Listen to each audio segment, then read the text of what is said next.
국민의힘 대선 경선에서 1차 관문을 통해 후보가 8명으로 압축됐는데요.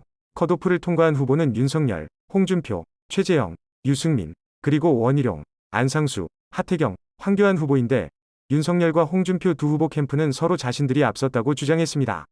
한편 민주당에선 이낙연 전 대표의 의원직 사직 안건이 국회 본회의에서 가결됐는데요.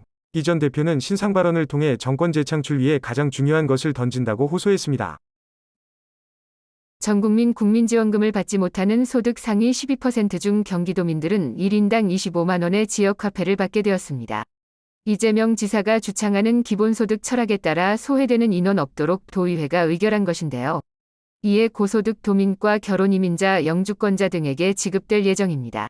한편 도지사 개인의 대선 욕심으로 소속 당과 정부의 결정을 부정하고 강행하는 것 아니냐는 비난도 나옵니다. 방역당국에서 집단면역에 대한 새 기준으로 고령층 90%를 포함한 성인 80% 이상이 백신 접종을 완료하면 집단면역이 가능하다고 밝혔습니다. 집단면역의 정의를 구성원 다수가 면역을 형성하고 전파를 차단하는 고리가 돼 미접종자를 위한 방어 효과를 내는 것이라며 복수의 수학적 모델링을 통해 결과를 도출했다고 하는데요. 정부의 목표는 추석 전까지 전국민 70%의 1차 접종, 6주 뒤인 10월 말까지 70%가 2차 접종을 마치는 것입니다. 여의도 순복음교회의 설립자인 조용기 목사가 별세했습니다. 조 목사는 1958년에 은평구 대조동에 설립한 천막교회를 신도 80만 명에 이르는 순복음교회로 키워내며 세계 최대 교회로 기네스북에 등재시키기도 했는데요. 이에 한국 교회에 큰 별이 졌다며 문재인 대통령은 물론 대선 주자들을 포함한 유력 정치인들이 모두 빈소를 찾아 조문했습니다. 애플이 아이폰 13을 발표하자 삼성전자가 공식 트위터 계정을 통해 이를 저격했는데요. 만약 반으로 접히는 형태였다면 얼마나 더 멋졌을까? 라며 자신들의 폴더블폰 기술을 강조하며 조롱한 것입니다.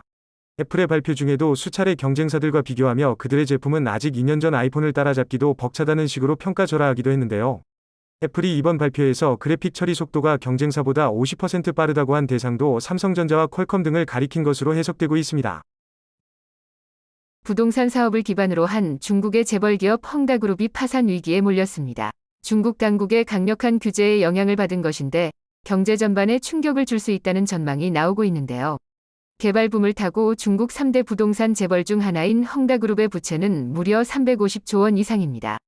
헝다그룹이 붕괴할 경우 부동산 시장은 물론 중국 경제에 큰 충격파가 될 수 있다는 우려가 나오고 있습니다. 그럼 오늘도 좋은 하루 보내세요.